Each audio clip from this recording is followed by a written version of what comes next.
they even had National Guard units in this, so, you know, while back. In addition to those. And then they would have some, one even come from Fort Stewart.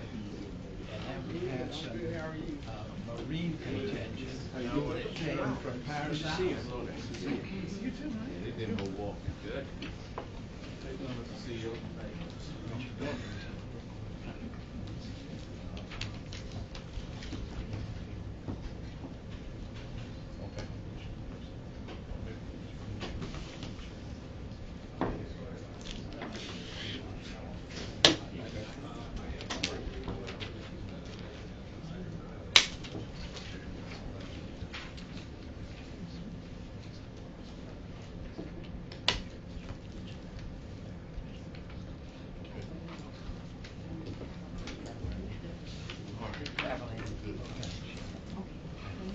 Good morning, everyone. Glad to have you here for our agenda for November the 17th. And I'd like to call the meeting to order with the roll call, please. Good morning, everyone. Good morning. Chairman Lakakis. Here. Dr. Thomas. Here. Mr. Broker. Mr. Broker won't be here. He sent you a message, Mr. Chairman. Okay, well, let's need a motion on the floor to excuse him. Second. All in favor signify by saying aye. Aye. All opposed, motion carries. Thank you. Mr. Dawson.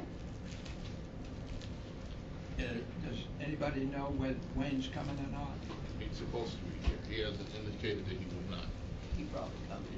Okay, well, we'll just hold that up till the end. Yes, sir. Beverly, go ahead. Mr. French. Here. Mr. Holmes. Here. Mr. Mendoff. Here. Ms. Osborne. Here. Ms. Stone. Present. Thank you. We need a motion on the floor to approve the minutes of October the 20th. So move for approval. Need a second. Second. All in favor signify by saying aye. Aye. Motion carries.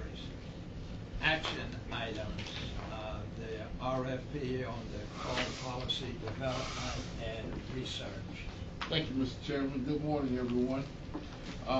Staff is requesting the board approve the issuance of requests for proposals for on-call professional services for policy development, research, in the following areas of urban planning, transportation planning, policy, stats, engineering, community development, economics, org development, service planning, real estate, and other human factor services.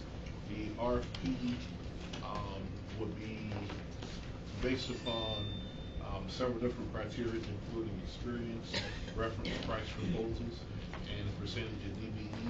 It is a on-call professional services, which would simply seek to qualify firms, and task orders would be issued in accordance with our procurement policy, with those having come to the board for approval. So this is the issuance of an RFP and not a particular contract. What are we currently doing now for these services? We currently use, our target here is to go after universities, and as opposed to some of the larger firms that we use now. So what we currently have in some of the areas, we have on-call professional services with Thomas and Hutton, for instance, for engineering services and companies like that. So the details of this RFP are somewhat different, because these are smaller, minute programs that will be focused on particular areas, such as if we need to do a Title VI or Title VII evaluation on a service change, we will go out and hire a smaller firm in order to do those specific tasks geared just toward transit. Chad, Well, go ahead and then I'll raise my question. the area which we're looking at, asking them to give us service. Didn't we just hire someone in the planning? Yes. So if Adam, if he was hired for planning, what extent are he is going to put into this? Why are we hiring somebody? I'll let him address this. Yeah, I think that was how I wanted to phrase my question. What is the need here that we currently do not have? So currently, CAT's planning structure involves two transit planners, as well as a transit director who is part-time with CAT, as they are also funded through the SAMI budget, and you have myself. In the past, when we've done studies, so if you'll notice on the funding part of this budget, we are not proposing a brand new study. What we have, this board has directed a lot of work in terms of new projects, for example, consideration of streetcars, consideration of potential planning. What this does is gives us a structure to cost effectively deliver it. So I'll give you an example. In the past, we hired Cutter to present to us a study, and they sent us one bill, fairly large bill for a single study. What this allows us to do is target much smaller. So if you'll notice, we could hire, for example, somebody who's just out of university, who would be able to do a small part of it, so the bill might come into the hundreds of dollars, instead of asking for a whole study and paying for the management of this study. We provide the management, and to your question, I provide the direction for a specific set of expertise if we don't have it. So you'll notice under funding, we are not proposing to go out tomorrow and spend this money. What this does is allows us, when you as the board or the CEO direct us to do a specific area, if we do not have in-house resources, we will target it specifically and allow us to cost effectively deliver this sort of service. I think that gives a lot of flexibility. So there could be some cost associated at the time of the need? So there is, by approving this report, you do not specifically authorize any new spending. When this board or the senior management, as per delegated responsibilities, directs us to do it, we will then seek a source of funding and advise on what that would be, whether it's MPO funding or another one, and we will then undertake the work. So just because this RFP, we will qualify people to do work, but there is no specific work directed under this RFP. And besides that, it saves us money too, instead of some of the things that have been done in the past, where on this particular situation that we can do it.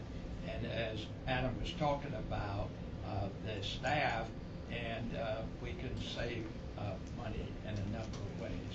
You say it's saving money, but can anyone give me a rough estimate? Let me give it to you from a global perspective. First of all, CAT is required to have a certain level of expertise that's available to us. The FTA requires one or two options. You have to own it or lease it. So you have to have a certain level of expertise. You have it in-house, or you have to go out. What we have the ability to do now is we have the ability to go out and we can hire company X or company Y to come in and do onboard surveys for us. The issue with that is we can only allocate operating dollars to that because it doesn't follow the standardized procurement process the FTA recognizes. If I in turn want to go out and hire the same company to do these surveys and I want to use federal money, I have to go through a formalized procurement process such as this in order to do it. So issue number one is the way the source of funds and the way that where the funds will come from to fund some of these projects. I'm more apt to use federal funds than to use local funds. Number one. Number two, there are certain things that we have hired people for, and we don't necessarily need the whole scope of a major study. We may just need a component of it to do it. So it formalizes the process. So you would prefer using federal over local. Wouldn't the local have more strings attached to it? The federal has more strings attached, right, which is the reason we have to do it. The local has a lot less strings attached. That was the area that I looked at when I looked at this. So the per rate cost that you have here, right, is that the going rate, the in this area for this or what? So we took those rates from the American Planning Association. Those are their standard average rates. So it is a competitive RFP. So we wanted to maximize costs. We wanted to ensure that this RFP allowed for a successful result. But on the other hand, those are the maximums. So it is a competitive process, and we would look for those rates. We will select them a combination of skill and price. So we hope to have a more competitive rate, but those are coming from the American Planning Association rates. And to Mrs. Osborne's point of view, it allows us the flexibility in order to how we allocate those. I'd like to make. Where you say you get your rates from? The American Planning Association. They are, so we're looking predominantly for planners. Are we right on target with these rates? Are we under? Are we above? So those are maximum guidelines, right? So we would expect Not to exceed. Not to exceed those, and those are their national rates, and we would hope to come below that. That will be a process of a competitive request for proposals. Mr. Chairman, I move for approval. You mentioned that we will save money. We also have them. But we don't have a cost estimate of how much over a period of time we can save. No. On an annual. So, no, what we're saying is this would be a 3-step process. This is step 1. This is requesting the board's approval to issue the RFP. So then once the RFPs come back, we'll have to come back to the board to award a contract. So then the 3rd step is, just because you have a contract doesn't mean you get any work. The 3rd step is you'll assign work either through, depends on what the limits are, either through the board or through signature authority up to a certain level. And that's through a task order format. Wayne, I do have a question. Wayne's gonna make a motion. And that is, the on-call services, they have professionals in all of these particular areas that you have listed here.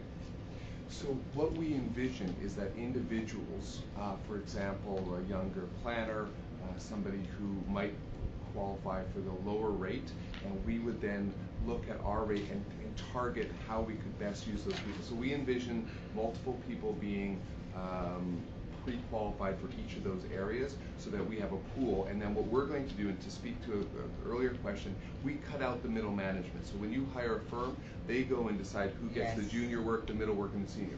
We are performing that project management function, and that saves money, and we allocate to the juniors. For example, the senior rate, we envision probably 5% of projects that the total cost would go to the senior rates, because we just want their targeted expertise. We'll push most of the work to the juniors, and so what we would find is that there'll be some individuals there who are planners. There's a whole list, so we probably would hope, if we're successful in the RFP, to say have 4 people in each area that 4 or 5, so we could go to and use. And there's a maximum amount of hours we would assign to anyone. Just one more quick question. I like the idea of having Howard, Wayne. he's going to make a motion. I'll to make success. Okay, go So I ahead. want Go to ahead, ask Howard. before he does that. Yeah. I like the concept of it, and I understand what you're doing. You're trying to have a little group of people that you can call and you need support. Can you give us some idea in the next 12 months what you're thinking you might use these people for? Well, for example, one of these things, I'll go across. I'll give you one example of our department and one across department. As we move towards, for example, some sort of procurement, these people might be able to come in, for example, on bus and help operations on a very targeted area for a couple hours if they needed that. They may not. Operations has a lot of experience in-house. In our area, we are revising some of the work on the TDP to come back to the board. There's, for example, some work on potential streetcar alignments. Instead of, for example, before we go out on a full-blown concept of a next streetcar, it might be nice to do some very targeted work before we commit to larger scales. So those would be the sort of parts of projects that we could do right now. If we wanted to my point about the streetcar, we would have to go out and get a whole group together and commit to a big funds. here, this would allow us to do some preliminary work. We expect to try to do as much in-house, and part of it is what I expect our staff here to do is act as that middle management role to sort of task out smaller things. And we can, once we have people pre-qualified, we can send 3 hours or 4 hours of work, right? We don't have to go out with a separate process. We still have to meet budgetary areas for each area. That's what Dr. Reese was speaking about in terms of task orders. So there's still that accountability and that structure that's provided to us.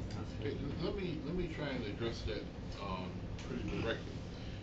So we know we're going up for state grant applications, and when the new round of federal money is appropriated, we may have to put together, or we will have to put together grant applications. And the risk we run is having the staff and expertise in-house to put together a grant application for a specific program. So one of the options is you go and you hire a consulting firm to put your grant application together, and they come back with a price of $8, $10, $12, $15, $20,000 just to put your grant application together. What we're saying in this situation is we will hire people individually with the expertise in a particular area to help us put the grant application together internally, as opposed to going to one of the big consulting or transportation consulting firms to do that. So in a very simplistic statement, what you're doing is you're pre-qualifying temporary help. Yes. Right. Yes. And That's a good sign. do we have an ideal pool of people, a group that we're looking at? So, Mr. Chairman, through you, we have been in contact with the universities around Savannah who have planning programs. They have a lot of graduate students as well as new graduates. So we are working on that network. It will also go out on things like the American Public Transit Association has a post where professionals look. So there's a series of those professional sort of communities where we are getting the word out to actually proactively go out and seek. But no, we don't have a series of specific individuals who we would like to hire, but we know the type of individuals we would like to hire, and we know where those individuals typically reside, if you will. So we've targeted Savannah State, Armstrong, Georgia Southern, Georgia Tech in terms of universities. We typically hire people from Savannah State, again, through our operating dollars and not through capital dollars, to perform certain tasks for us. So we would still have those universities. We would also tap into industry professionals who do this as sidebar to whatever they do. So we've hired for our scheduling and planning, for instance. We've hired schedulers and planners out of Washington, D.C. Again, out of our operating dollars, come in and put together a run cut. So it's nothing that we've been doing differently, other than the fact that we'll be able to use federal dollars for doing it as opposed to operating. Okay. All right, Wayne. I move to approve the issuance of an RFP for on-call professional services. Need a second. Second. All in favor signify by saying aye. Aye. All opposed? Opposed. Motion carried. Next, presentations, reemployment, transition to work. And Thank you, Mr. Chairman. We have Erica Franklin, who's here to give us a presentation on the new program that we put in place, just to bring the board up to date in terms of what we're doing on our some of our insurance programs to help control our costs associated. Yes, sir. Thank you. Good morning. Hope everybody's doing well today. This program is going to bring nothing but good news. So. I do want to talk to you about this program, though. It's a wonderful program that was introduced to us by our workers' compensation insurer, Amerisure Insurance. The program is called Transition to Work. It was founded by a company called Reemployability.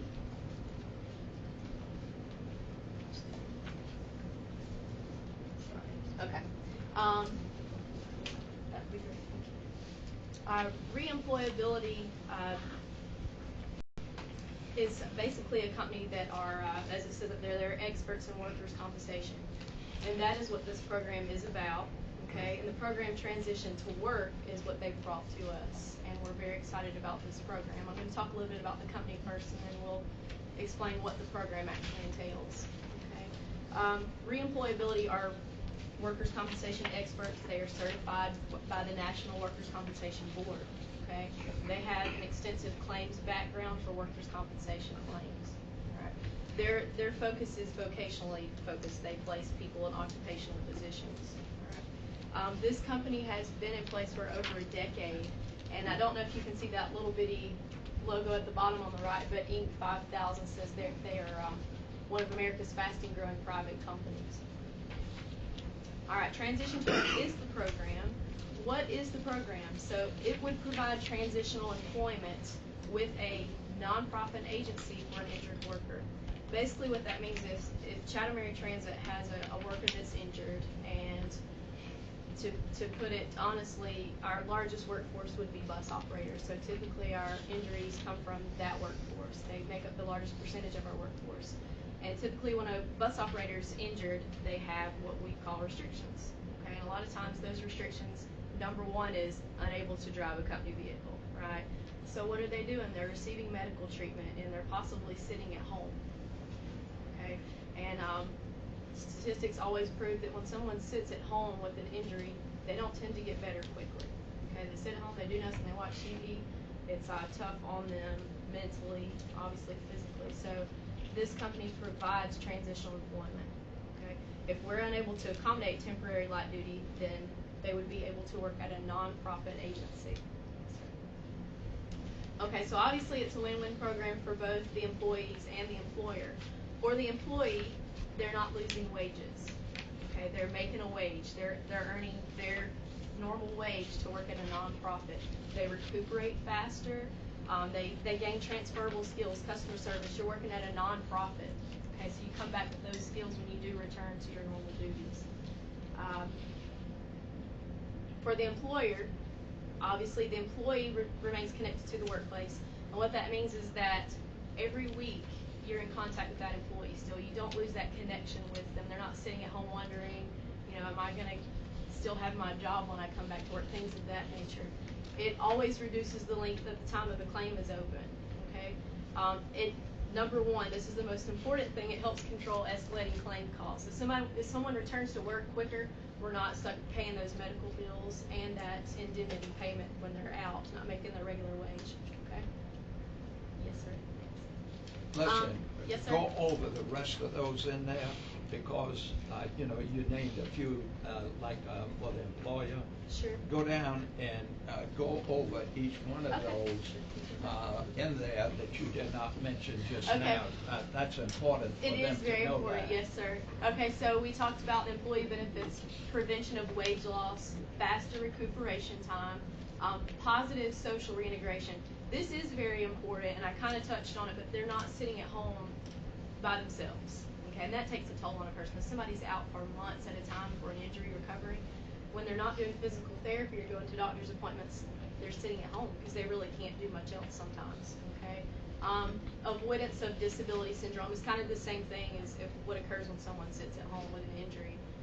Gaining transferable skills, anything they learn in a nonprofit by helping people, whether it's sorting donations, tagging donations, things of that nature.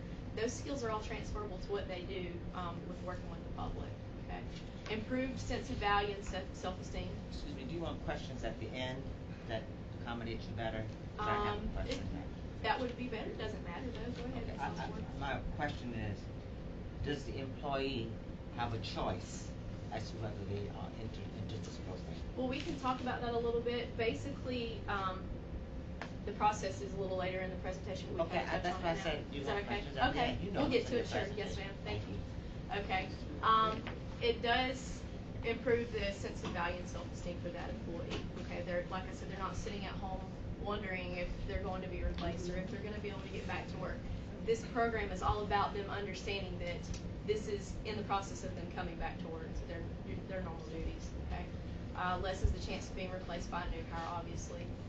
The employer benefits, mentioned that we remain connected to the employee. employee, the length of the claim is reduced, the costs are reduced, they're more likely to return to work if they're doing something productive other than sitting at home. Promotes social responsibility because they're working at a nonprofit agency. Okay, provides community outreach by providing volunteer time, because it is technically a volunteer position at a local nonprofit. They maintain experience, and it provides consistency, and that is a big deal, so I'm glad you asked me to read through those. One thing this program is good for CAT is we always have a consistent return to work program. Okay, if you have somebody that's injured and they're in a different job function, you know, if you have a mechanic that's injured and they have light duty and they can't perform certain functions, then you have to create a light duty position for them that works around that. This program takes all that and does it for us, so it's consistent with every employee that may be injured. Okay. And this basically just shows their growth and their network. As you can see, they have up to 1,500 entities in Georgia alone. Okay, and to the right there, it kind of shows some of the nonprofit agencies that are part of this program: the American Red Cross, Habitat for Humanity, the United Way, American Cancer Society, and the YMCA. And another important thing that they try to do is they try to place that employee somewhere that's close to their residence, close to their home. Okay. This is sort of an overview of how it works. Pre-referral, and this is where I'll answer your question, Ms. Osborne.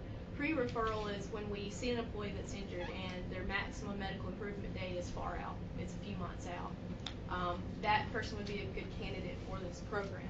Okay, so we give the referral to reemployability, and they sort of assess the file and say, yes, this person would be a good candidate. So the workers' compensation adjuster, or the claims examiner that's assigned to that file, would contact that employee and explain the process to them. Okay, and everything that they do is strictly followed by workers' compensation laws and guidelines. Okay, so if that person, the treating physician that they have, receives a copy of what we call a WC-248, it's a workers' compensation form. They fill that out based on the restrictions. They send it to the treating physician, and the treating physician approves that position based on those restrictions. Okay, so that being said, they wouldn't be forced, but if they refuse to take the light duty assignment and they're approved for light duty, it could certainly jeopardize their claim. Does that answer your question, Ms. Osborne? Yeah, sort of. Sort of? Okay, I'll try to elaborate a little bit more maybe when I get to a different point. So they're referred. Transition to work, once we refer them to the program, it takes them 2 days to make a placement. 2 days. Okay? So the employee does agree, typically. We have never been in a situation like that where they disagreed. They sign off on basically a job offer with a schedule, with a package that's sent to them. Okay? So we haven't encountered that situation yet, hopefully never will, but I don't know how to really further explain that. We wouldn't force, but they always are expected to try. If it exceeds their limitations, then certainly we would make accommodations and try to figure out a better situation for them, if that makes more sense. Okay. Placement management, number 3, that would be on a day-to-day basis. The nonprofit agency does bi-weekly calls to reemployability to let them know that the employee is showing up on time, is being productive, and is able to work within their restrictions. Okay. Resolution number 4 is what we look for. That is a successful return to work. They also have what is really, really awesome, that kind of eliminates us having to track down the timesheet to get to their direct supervisor to get them paid. They can call in to a hotline and turn in their hours, basically. And someone like me or their direct supervisor would have access online to pull their time records. Okay, that's all for that. Their outcomes. The most important number on here to me is that 1%. 1% of people they are unable to place. That means they have a 99% success rate at placing people in a position. So I hope that also answers your question a little bit more, Ms. Osborne. 99% means that those people take the placement and they work successfully till they return to work. I have a scenario. Yes, I'd like to. You okay. place this person in a nonprofit, and they, either the nonprofit or the person, exceeds their capacity in terms of what the limitation states. What happens then? If the nonprofit position exceeds their capacity of what they're able to do at the time, well, they are required to be able to work the nonprofit and the program itself is required to be able to accommodate those restrictions. So they would modify that position to meet those restrictions. Okay. So Mary, or what you're asking is somebody is giving light duty and they go to work for a nonprofit and they lift something they shouldn't lift and they hurt themselves worse. Right. Who's responsible for that? I think that's what you're trying to do. Is that kind of what you're getting at? Okay. Well, the nonprofit agency is responsible for making sure that employee does not exceed their expectations, their limitations. Okay, so if one of their restrictions is no lifting more than 20 pounds, they would not give them any duties any day that would require them to lift more than 20 pounds. The specific job description is given. Okay, in that job description it would say tagging clothes. That might be all that they do. All that they may do is greet people. They may only sort shirts and pants in a donation that's given. So there should be no way possible that they would exceed those limitations. It's specifically signed off in a job description. Okay, so hopefully that would never happen. We haven't had it happen in the past with any of restrictions given. So, okay. Yes, thanks. This slide is really just sort of testimony from a claim supervisor with a logistics company, and she kind of addresses the problems that we do have. And at the top of the page there it says basically business with a mobile workforce. We have particular challenges related to return to work, which I kind of mentioned at the beginning of the presentation. We do have challenges with creating positions in-house that meet people's restrictions. It's really hard for us to do that and be productive. So that's why the nonprofit comes in and is helpful. And basically she kind of addresses that. This is sort of a perfect solution for us. And the most important thing, everyone sees considerable reductions in claims costs following a placement like this. Now I have a question for the director. We have a bus driver that's not be able to drive, but he could clean a bus. Excuse me. Would you put him in that job versus referring them to them? Yes. Thank you. What we end up with is typically the injury to a bus operator has something to do with the wrist or the shoulders, and it has to do with that of recurring repetitive motion. Thank you. I got you. And I would like to add that, like I said in the beginning, this program would be for someone that we anticipate being out for a really long time. It wouldn't be, maybe we can accommodate you for a few weeks and you're back to work. So I hope that helps too. Okay. This kind of talks about the success I mentioned earlier, 99% successful placement rate, 2 days for placement, so it's quick. Average estimated indemnity savings of $4,900 per claim. Indemnity is what that person is paid for wages while they're out.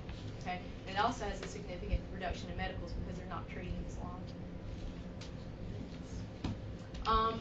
This slide you can basically disregard, but I left it in there because I wanted to tell you about the fee structure. The fee structure is zero for Chatham Area Transit. It costs us nothing. Okay, all the fees are paid by our workers' compensation insurer. The only thing that it costs Chatham Area Transit is obviously the wages to the worker because they are still working for CAT.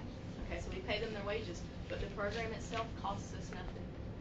Okay, very important thing to add. Frequently asked questions, we kind of already talked about the cost. The cost involved to us are nothing except the wages. The program fees are paid by AmeriSure, who is our workers' compensation carrier. Takes 2 days to place. That's the next question. How long does the program last? Typically, we only want light duty to last hopefully up to only 90 days.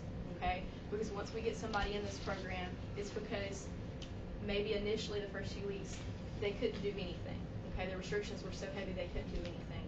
But the restrictions start being lifted so they can work. And that's progress. Okay? So that's what this program is about. Yes, ma'am, Ms. Stone. If they were Yes, go ahead. if you were on workers' compensation without this program availability, what would the employee be paid? If the employee is out of work and not on light duty, they receive 66% of their average income. 66.67, right? So this makes it more attractive for them to take this program.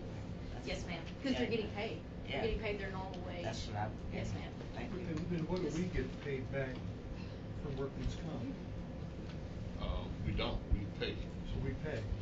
We pay them to But work. we save Like, because of they're the back to show. work, Exactly. basically. They're not sitting at home driving up the cost of a claim, Exactly. getting indemnity. Ms. Stonehair.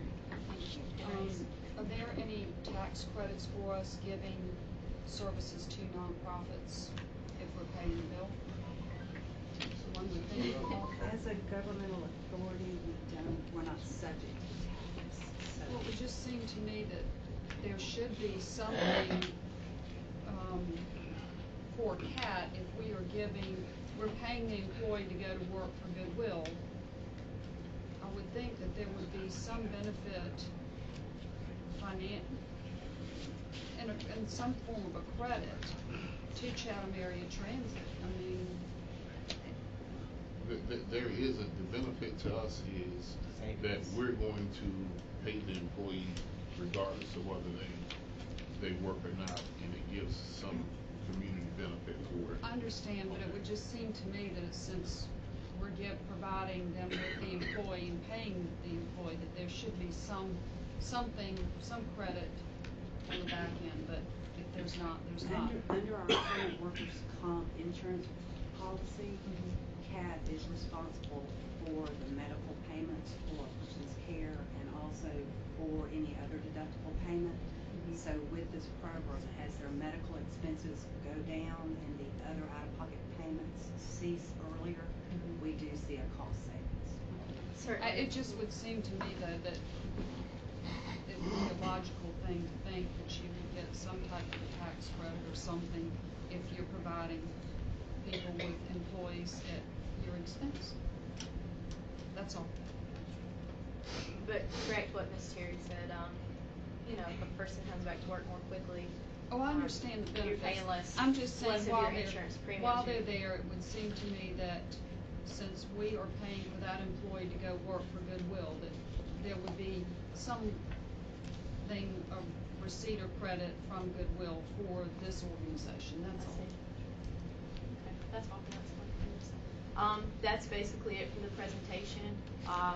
I think it's a really great program because they have had a lot of success with this program, and it's used nationally, not just with transit agencies, but all kinds of vocational services. So, any more questions at this time?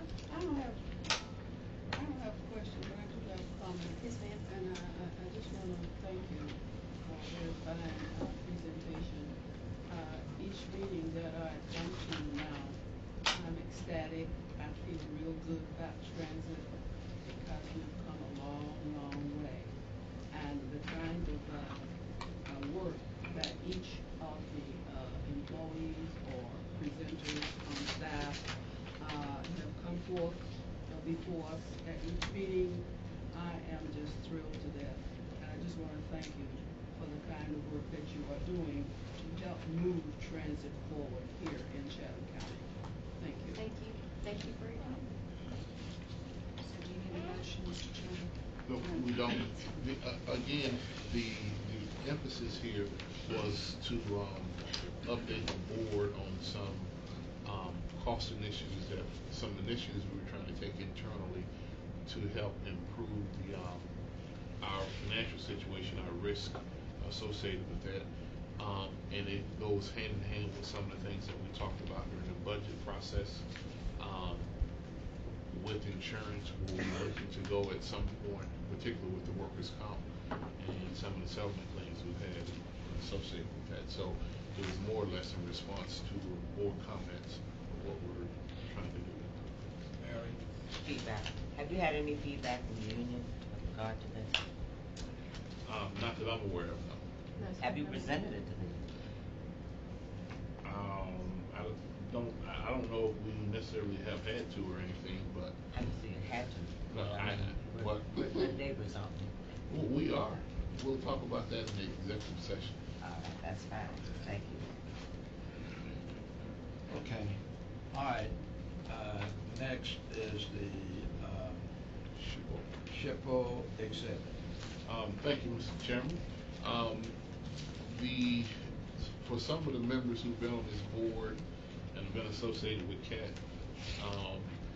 you all are somewhat aware of the challenges we face with building the facility that we're in now.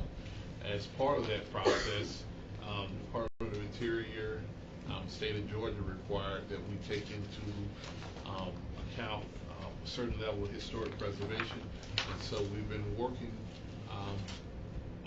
as part of this process, and we have someone here to show us the SHPO exhibit and talk about what will take place and a couple things that you'll see in the next few weeks, I guess. Hopefully. Hopefully. Yes. Okay. Quickly. Good morning, everybody. My name is Becky Harkness. I work for Coastal Heritage Society. You might be familiar with us. We operate Roundhouse Museum, Old Fort Jackson, Pinpoint Heritage Museum. We're a local nonprofit here in town. We were engaged by CAT to do some exhibit panels here that will be placed in the station. And as he said, it was a requirement by the State Historic Preservation Office as a mitigation effort, because this building, it is historic. It's 1964 it was built, and as a historic structure, there were a few alterations to it that they thought were, like the structure out here. It just changed kind of the context of the building enough that they wanted some sort of presentation in the space to refer back to the historic structure and the area surrounding the station itself. So what we did was, I was trying to make some exhibit panels that they're not the kind of thing you would see in a museum. They're not supposed to have every aspect of history detailed on them. They're more a graphic presentation with some history, some text, to detail, like I said, the history of this entire area and the building itself. So we start in the colonial period through today. And so people who are in the lobby will get an opportunity to kind of learn about the area and learn about the building. So that was the real point of the project. So what I've done, I have some slides for you. They're just PDFs. They're an awkward size, all these exhibit panels, so I apologize if they don't show up on the screen great. But I've also got full-size paper copies mounted on the walls where they will be when we actually fabricate them. So as we finish this, we'll take a small Yeah, tour, I don't know right? if we Yes. want to do that now or okay. And you guys can take a look at them and see what you think. Also incorporated in the panels are some objects that were discovered during the archaeology when this was all built, when the renovation occurred. So I've got Angus Sawyer here from Archaeological Consulting of Savannah, and he's got some artifacts he might be able to get out while we're out in the lobby if you want to look at them. So they're things like pottery shards, pieces of bottles. They'll be representative of pretty much every era of life here on the site. So, like I said, there's 4 panels.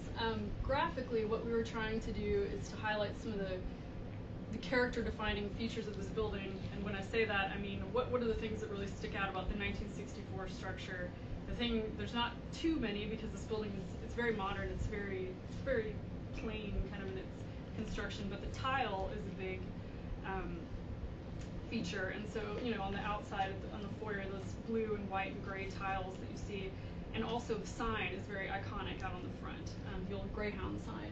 So we tried to use that in here. This is the first panel, and it's just an introductory panel to the project itself, talking about the archaeology that went on. And these boxes where there are X's, those are the display cabinets that will have the artifacts in them, and they won't be very big. They're just a foot by a foot. They're not very deep either, so because most of these objects are not very large.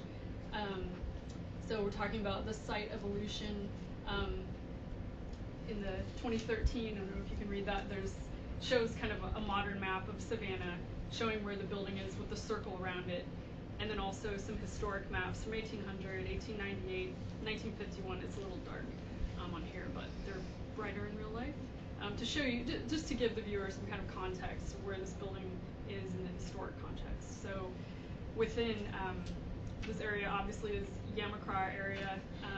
People know what it looks like today, but hopefully these panels will give people kind of a sense of what it was before that and during that, but I'll show you in a minute here. Moving down, we did a little bit about just some historic public transportation in Savannah so people can understand the CAT bus system in its historic context. We've got the Greyhound, obviously, the old Greyhound station, which is now the Gray. And we just got some pictures, mostly from Georgia Historical Society, of buses in Savannah, trolleys, other images of public transport. and then down at the bottom, just the project partner. So this is really meant to be the introductory panel. And if you have any questions, please stop me. Oh, I'm sorry.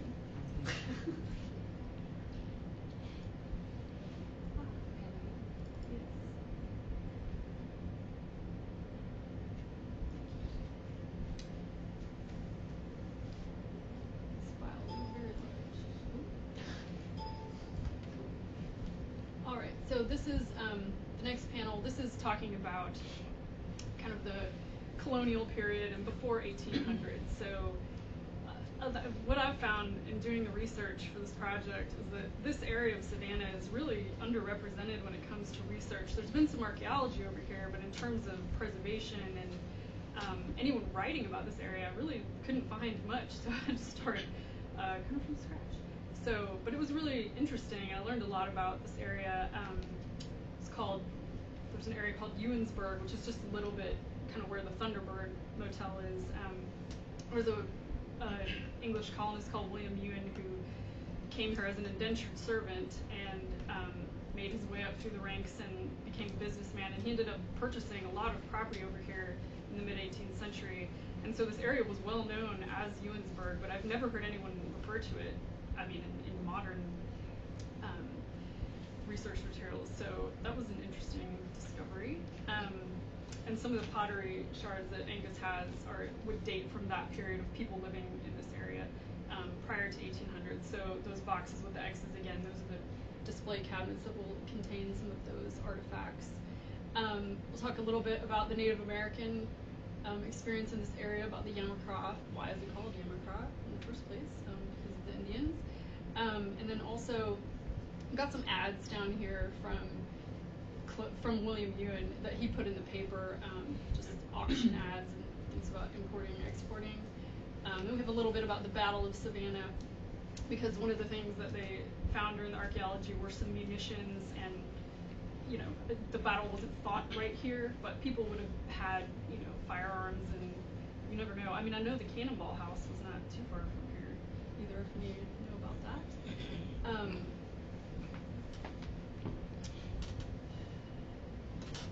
How shall I get to the next one?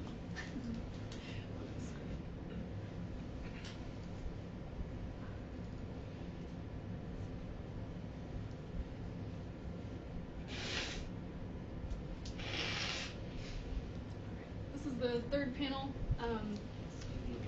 1800 to 1940. This is, I think, a really fascinating period in this area's history. Yamacraw, was in the 19th century, a lot of cottages, wood frame cottages. In the 1930s, this area was deemed a slum, and it was one of the first kind of slum clearance projects, urban renewal projects in the country, with the construction of Yamacraw Village, which was in 1940. It's a pretty early housing project for the U.S., and I think people don't realize that it's that old, that's how old those buildings are. They're kind of historic in their own right at this point. And they had solar panels on the roof of the house. It was pretty amazing, yeah. I mean, when Yamacraw Village opened, it was really innovative. Everything was new. It had modern appliances. Everyone had a washing machine, a refrigerator. This was a big advance, yeah. So, but these were the houses up in the top right here. This is what would have been in the area, and you can see from these historic maps just the density of the housing, how small the houses are, and how dense the population was. So it's a very different experience now. But I really found it interesting just how big of a deal Yamacraw Village was when it opened, and I really hope people will look at this and learn about that.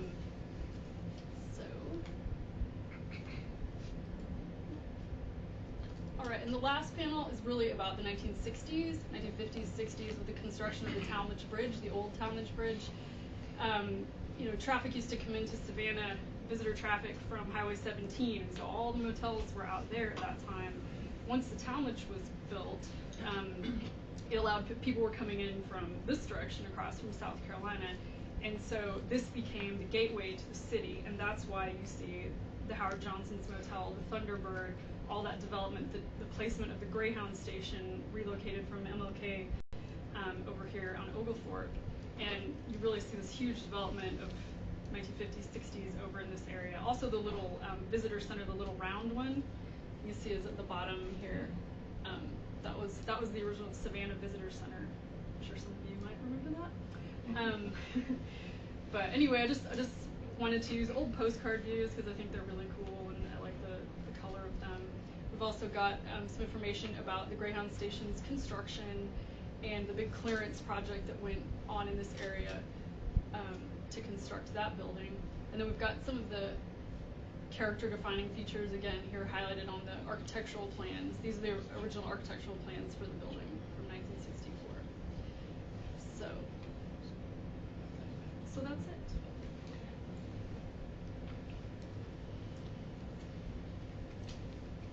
No? Any questions? And what these will be, there were some concerns about vandalism with these, just I'll mention that briefly. The material that I'm looking at is it's an exterior grade display material. It's got about a 1/4 of an inch of a sacrificial layer, which is clear. So if anybody, sticks a knife in it, I mean, they can do a lot to it, and you can fix it. You can buff it out basically, and sand it down. So hopefully it will stand the test of time. And we'll put, some kind of unbreakable glass in the display cabinets. There's nothing really valuable in there. It's just something somebody might think is cool to steal. But fortunately, you've got security here, so hopefully that won't be an issue. Here's what we'll do. We'll continue on with the agenda, and at the end of the meeting, then we can go out and you can show Yeah, the particular items at that time. Yeah, okay. Okay, thank you.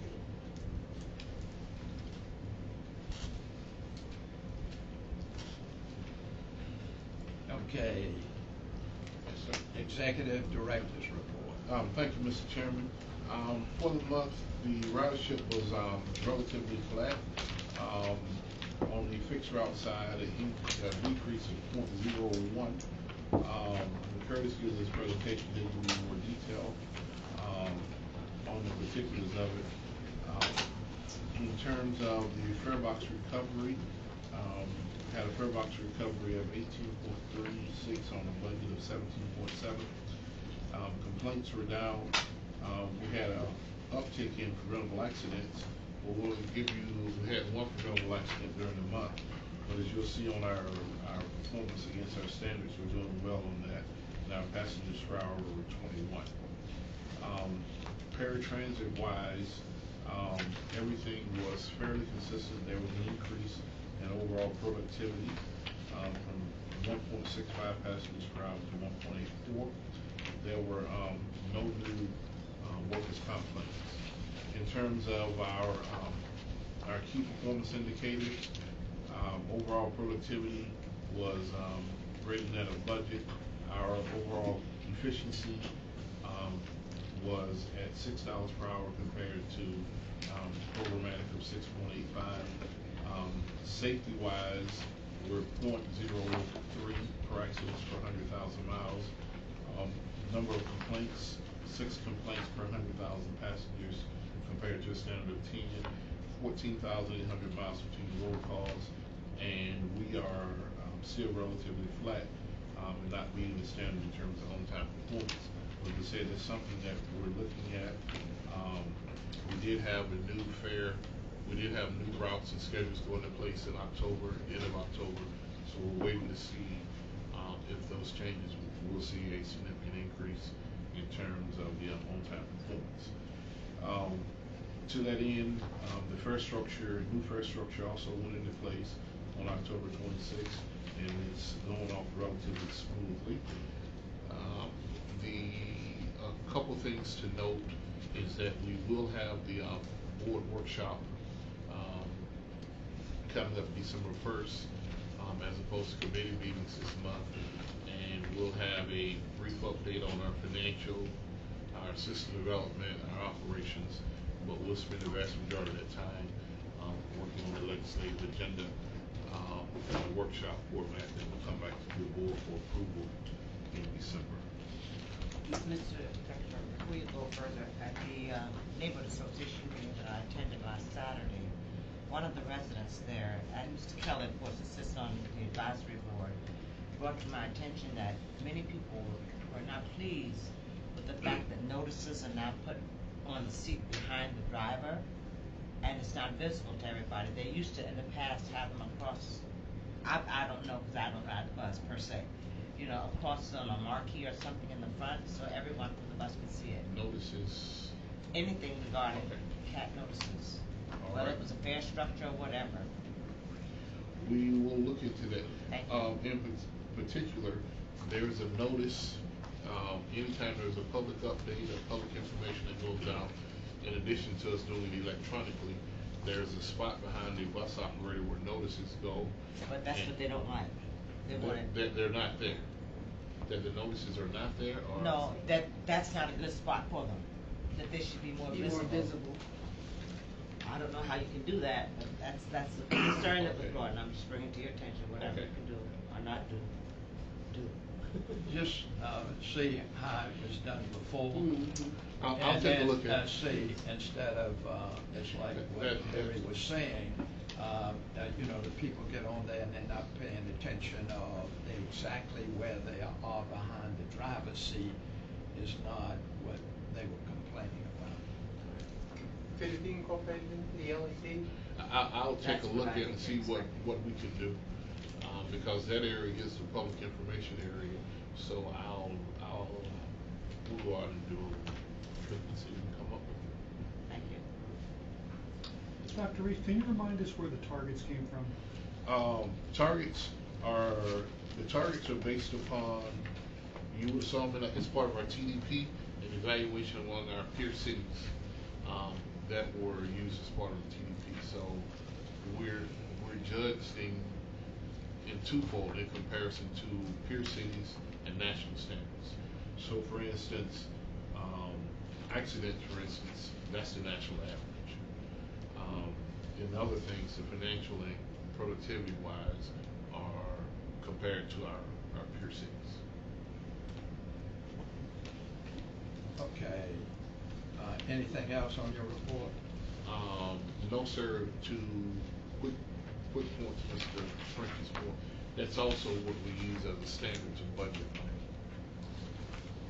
money. I just slip in mind where you got those targets from. Okay, the next is. Hold on one second. Go ahead. On the same note, I attended a meeting the other day. How cleanliness is our bus? They should be clean every bus every day. Have y'all been getting any complaints about it? I have not seen. The typical time you'll see a cleanliness complaint is after a rain. We haven't gotten any because the bus. Yeah. But we haven't gotten any complaints. And so we have a twofold approach. We clean every bus every day through a daily cleaning process, and then we have our detail program. I guess some people just want to complain. Well, but you know, it's something that we will look. I'm not saying you're not. Well, no, but it's something that if somebody's complaining, we'll work to make sure it's a false complaint. Yeah. Usually when they see one of us, they find things that. James, I've seen some other buses that are not CAT buses, and I remember, I think it was 907, one of the buses I saw, and these are not CAT buses, but you have them in the city right now, and they might have mistaken that. That's a possibility. No. These people are everyday riders. These are not people who mistake. Well, I mean, these buses that they've got out there are similar to ours right now. I understand.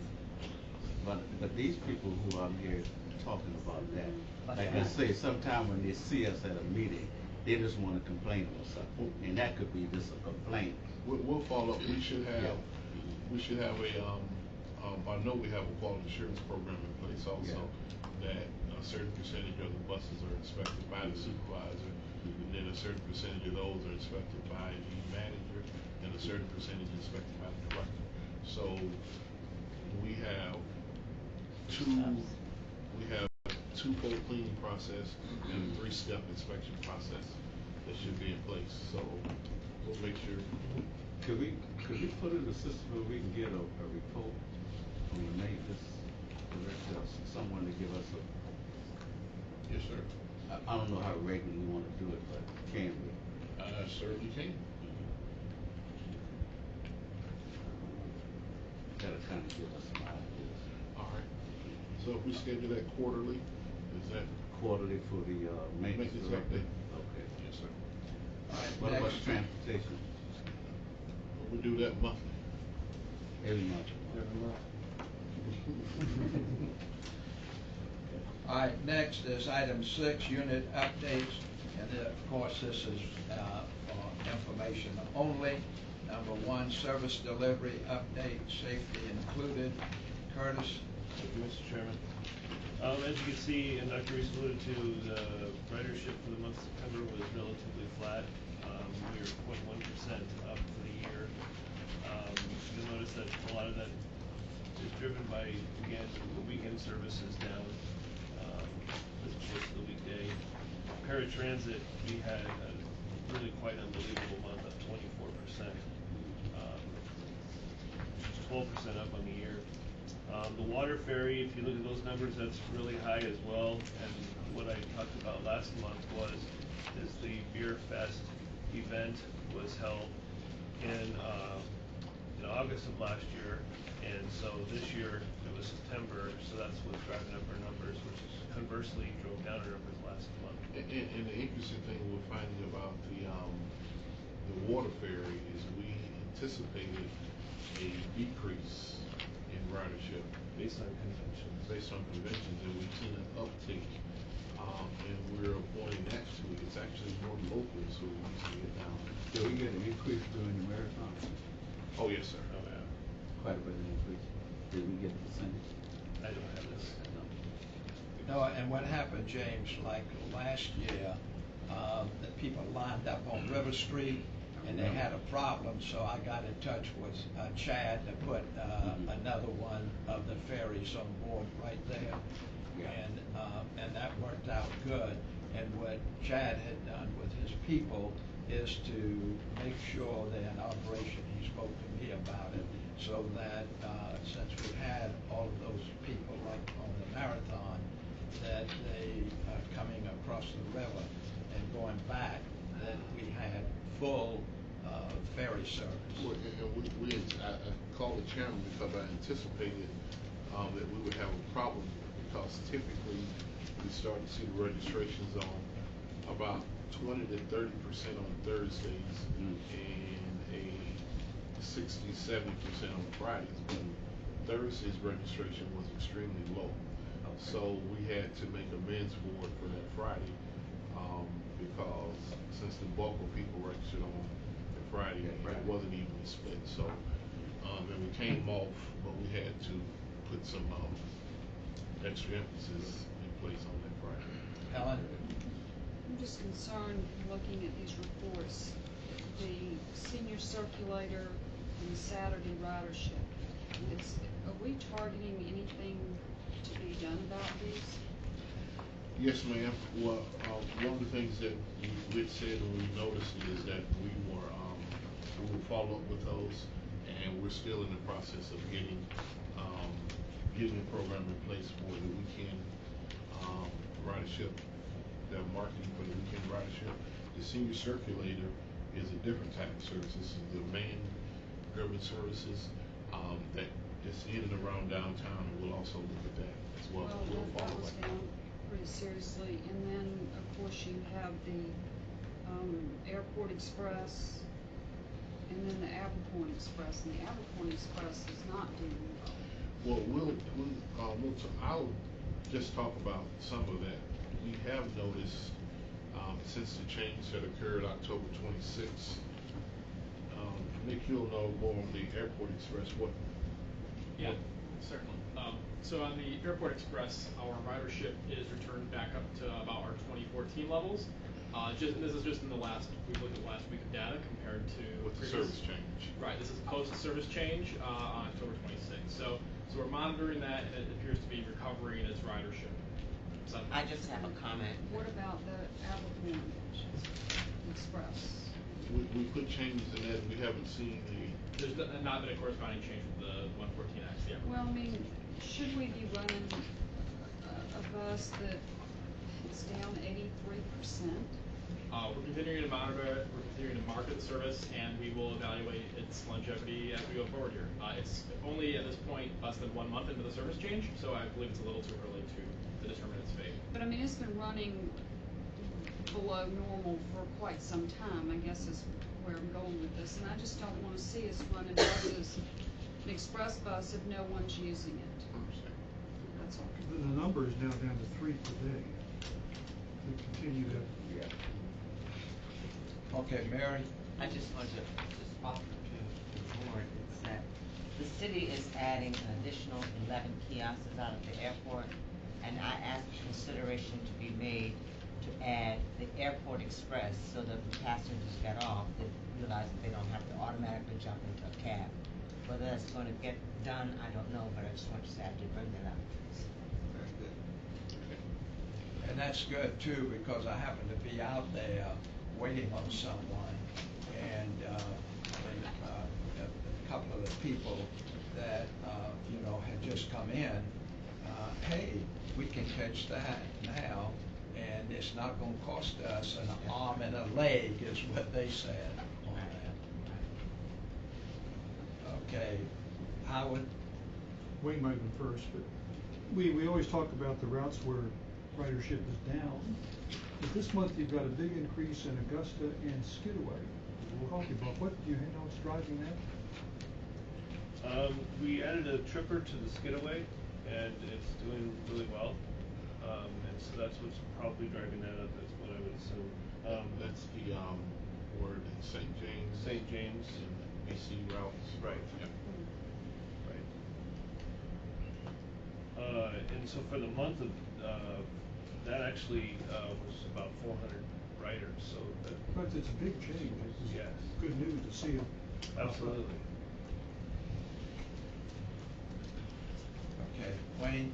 I just had a question about the change in paratransit. Any idea what caused that?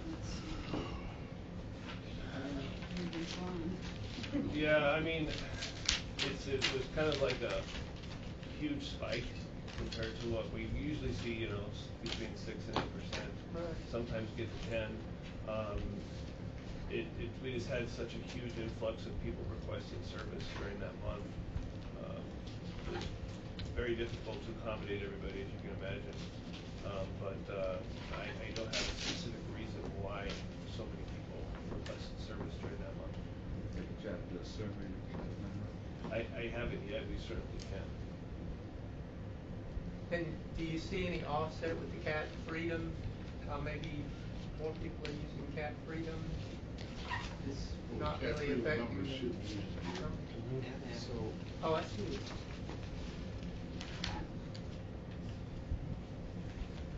It's hard to look at our Cat Freedom comparably because we didn't run it this time last year, so I don't know necessarily if 222 passengers are up or down. Yeah. As far as more people are using them,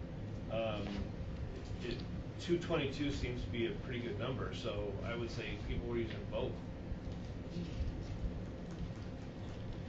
Curtis, how about, how's it going? Because we instructed the staff to look into the people that were using, paratransit, and the other services, and to see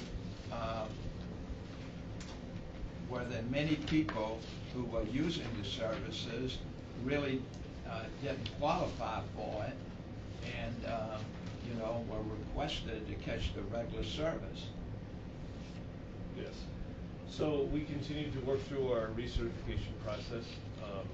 If you noticed on page 8, we had 24 new certifications in September. which is quite a bit. We did also have one recertification. We had nobody denied. No functional assessments were required at that time, but if you looked at previous months, there were sometimes 4 or 5 people going through functional assessments on a recertification process.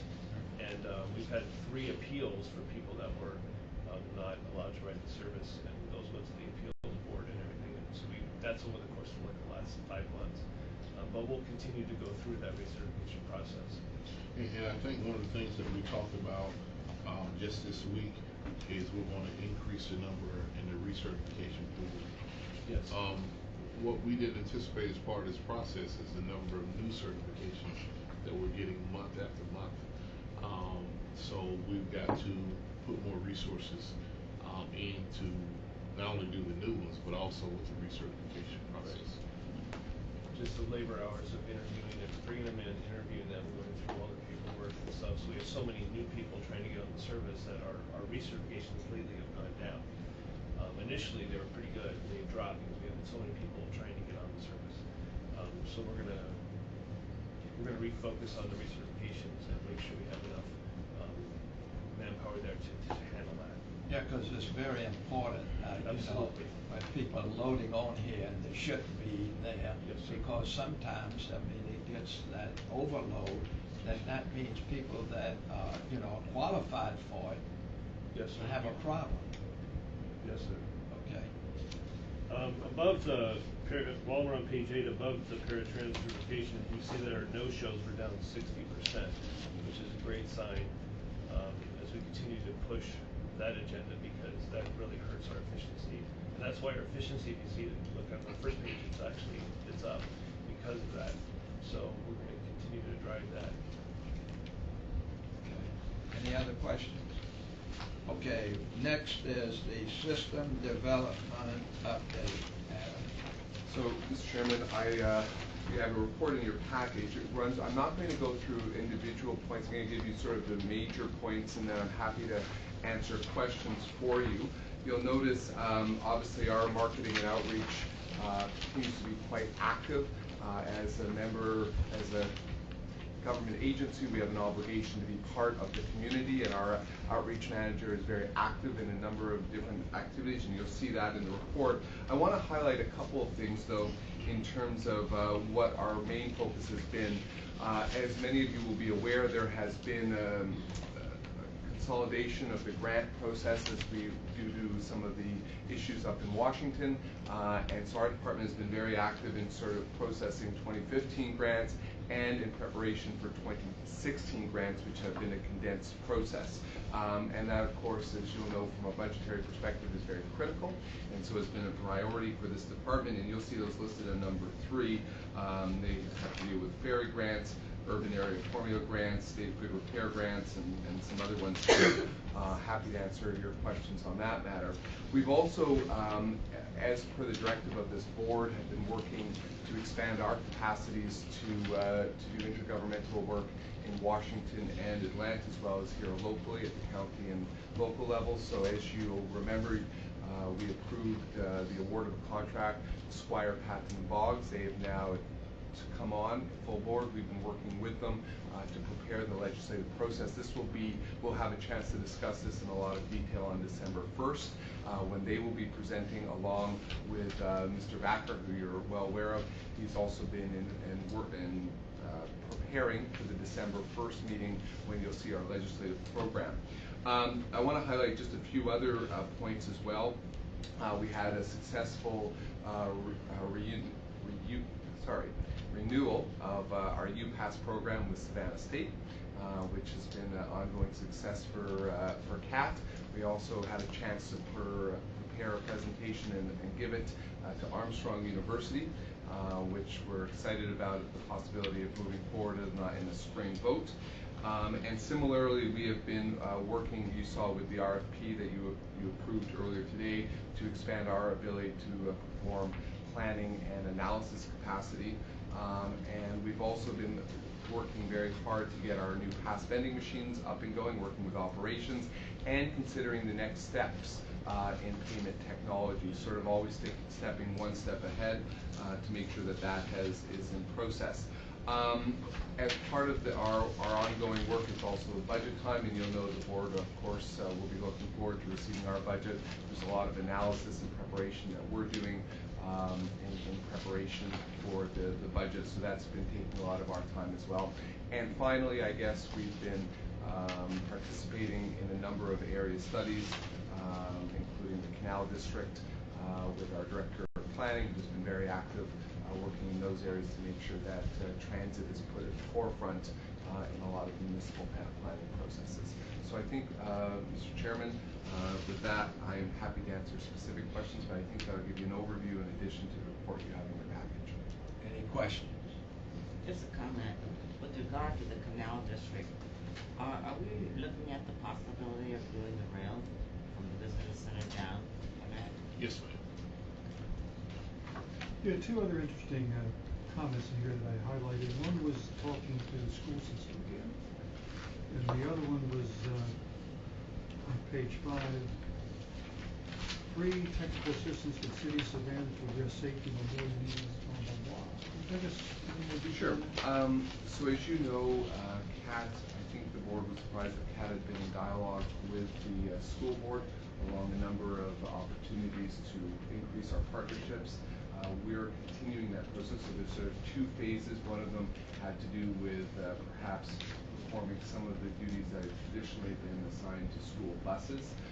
That we may not be able to go forward on that, but we're continuing our discussions with them. The other one is looking at how we can better coordinate our services and similarly pass sales to specific, I think there are 5 high schools. So that analysis is continuing how we could actually improve the service for students and get more students buying passes. And does that look promising? Because we had talked last year about busing on a sample basis to high school kids. So, if you, the short answer is it's a Pandora's box. So everybody's concerned about what they're going to step into as part of this process. CAT has, on the vast majority of our routes, during the peak hour, we have capacity issues. Where we have capacity, I mean we're over capacity. So we talk about growing ridership and things of that nature. We have to be careful when we take that approach because we have certain routes that can't grow anymore during the peak hour. Fortunately enough, the schools that we're looking at are routes that we do have excess capacity on. It's just an issue of making sure that everyone's on board, comfortable, and that we can work through the details and finding out what we really don't know. What we don't know that we don't know as we approach this process. But we will be having some meetings in the coming days and weeks to move further along that. Any other questions? Okay, thank you, Adam. And I want to let you know that Adam attends our monthly meeting. He came at our last monthly meeting where we have the riders come in. And of course, it was changed from every 2 months to every month. We have that. And hopefully that, that message gets out so that some type of system that you put it on the buses or whatever, Chad, so that we can have more people on there because we get comments from people, and the last few meetings that we've had is some of the same people that come, at those meetings, plus we've got a few additional ones, but it'd be better, because we want to show the riders that we are doing a lot that they're not familiar with. Yes, sir. Okay, last, the financial update, Terry. Good morning. The financial update is in your package. The statement of revenues and expenditures shows that we're slightly off target both month to date and year to date, right at $100,000, 96 month to date. It gets a little better year to date. The main driver here is our preventive maintenance, our grant revenue category. planned adjustments in the second half of the year with the FY16 funding will mitigate this negative variance. So we'll still be on track by the end of the year. If you have any additional questions about the financials, I'll be happy to answer them now. Your actual grant that you're talking about here? Mm-hmm. It's the 5307, the urbanized funds. That's where we're allowed to take some of that money and use it towards operating assistance. So we've already used all of that available revenue for the last funding round. Next funding round will be open in January, and we'll plan more preventive maintenance operating assistance that will close this gap. So this is not a concern? It's not a concern. We would rather not use our grant money for operating, but we're working at lessening the reliance on it, and our overall financial statements won't be affected by the end of the year. Terry, please, if I may, let me offer an alternate answer to that question. From a financial concern, budgetarily, it's not a concern.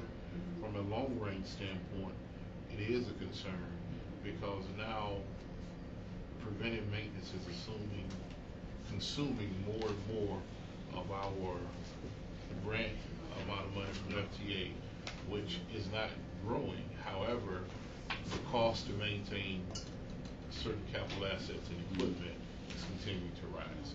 So at some point, we've got to come up with a better long-term fix. So this works for this year and probably next year, but we have to look at what do we do long-term with that. But you're asking us of any shortfall. I don't think we'll have a shortfall at year end. What we do is plan to cover the operating assistance we need through this grant. The trade-off is once we dedicate it toward operating assistance, we can't use it for capital purposes. Mr. Reed. Yes, sir.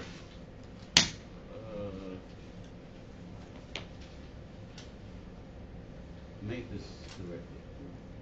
Joel Morris. Can we get a yes, sir. update? Yes, sir.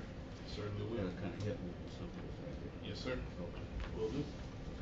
Okay. A couple revenue questions. Okay.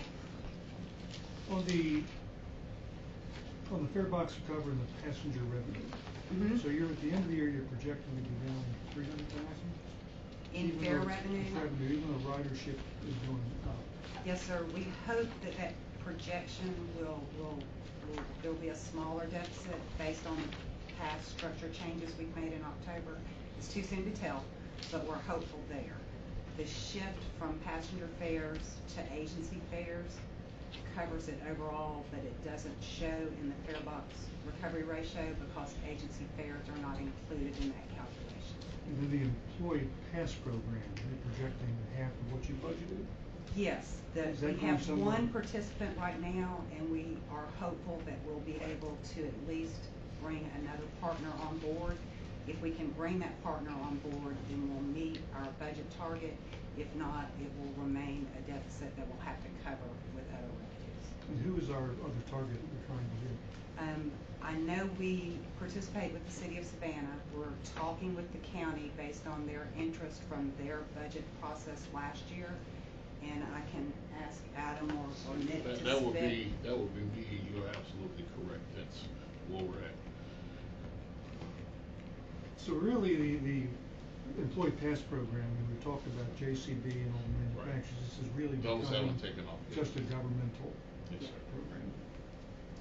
Okay, and on an update on this, what's our status on the bond? That was passed, and how much are we going to get? Any information on that yet? No, sir. We will be having as we discussed, a special call meeting in January with the board to go over our grant applications and submissions for that process. Well, what's been the hold up on that? There's not necessarily been a hold up. The window for the grant application actually closes at the end of January.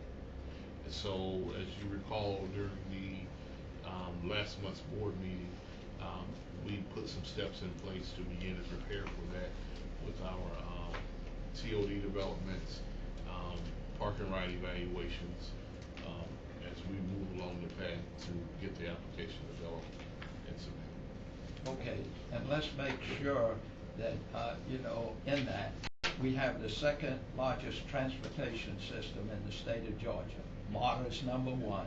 And so it shouldn't be some, we're not going to get in any controversy with some of these smaller bus systems in other cities, but they got like 6 buses. Or some of them might have 12 buses, and they can't even compare with the transportation situation that we have in our particular area, and it's growing, and we just want to make sure. And let's also, when we talk with our legislators, that's one of the things that we want them to please follow through, because that's really important, because we've got some of our some of our legislators now have important positions on committees and all, and maybe 1 or 2 of them head up some of these committees, but we want to make sure that we can really get them on board with us, so that we can get that money and go past anybody that wants to make themselves much, I guess, richer by this particular process. Yes, sir. Okay. All right. Old business. I have a question on old business. Sorry, Chad, I'm being inquisitive today. Can you bring us up to date on the proposal that you've got out for the trolley garage and the parking garage? Well, oh yes, Terry would probably be better at this. On the timeline? Yes, on the Okay. timeline. So basically, I've met with the project manager. We've set the evaluation for those proposals for the first week in December. Once we have the proposers do their presentation and the committee evaluates their submissions, we'll recommend to Dr. Reese one of the proposers, and we should bring that recommendation to the board next month. December board meeting. So they're looking good, Mm-hmm. proposals you said? We had multiple submissions, and more than one of those submissions has viable alternatives. And the locations are proposing all those? Mm-hmm. I have spoken to a number of organizations where I was attending and mentioned something about you and Helen, going to the American Transportation, and that what they have done and having all those 33 cities involved in it, and how that's going to be great for us here. And I want to see, let's look at it as soon as we can, Chad, to see about making that invitation Yes, to sir. the chairman. We just had a conference call on it yesterday. So Okay. we're working on it. Okay, very good. And then one more, and also we talked about the high-speed ferry to DeFusky. Has that gone anywhere? No, sir. About the same as not at this point. We are talking. We're putting together some assumptions over the next 5 years, and we've had our first meeting last week, and we discussed it with our director of Marine Services. So he was directed to follow up on that, but at this point, there hasn't been any activity or movement. Again, a number of things would have to take place, if I may. You've got to get the political interests aligned, both on the Georgia side and the South Carolina side. And my direction for them, and has been to them, is that we're not going to put forth the effort to try and get the Georgia politics in place until you first get the South Carolina politics in place. So we're not going to expend our resources until you have both Senator Scott and Senator Graham sign off for it on it, and you have Governor Haley agree to do it on the federal and state level. And then I think there's some agreement at the county level, but there's none on the federal or state level at this point. So that's one. Two is you have to be able to show us a viable landside transportation plan, because every study that's been done on the ferry operation has not been that of the ferry itself. It's once you get to the island what occurs. Yes. So the weakness of the whole process has been the landside transportation component. So they've got to bring a plan that addresses that. So the easiest thing out of this whole process is what CAT can do and what CAT needs to do. I'm fairly confident we can get the stars aligned. We can get the funding to do for the capital equipment, and certainly do the operation. But you have to take the lead and make sure that things are straight on the South Carolina end first. Do we think that there's enough traffic for this? That therein becomes the issue. With the resorts and the developments that have to open back up there. And they are under new ownership and new development at this point. There's just not much over there. Yeah, and have we ever gotten any recent amount of the population over there at this point? The population hasn't grown. The transportation options that are there are funded by Beaufort County. They're funded by the private transportation company to do some of the services, which has limited capacity. And what's in place there is, from the government funding side, is the school board and the school system that provides the transportation options from the island back to the mainland. And then the other one, of course, is the Haight Point, which is privately held and funded. All right. I'm just trying to recall, my memory's failing me, but in years past, didn't we do a feasibility study? There are two. There are two. Two? There are two. Would those be instructive to make available to the current board members, or they're so out of date? Sure, if we can locate them, but yeah. I mean, I didn't know whether they could be posted and we could just look at them online, or, maybe there's some way that we could read back just to give some historical perspective. And then, sure.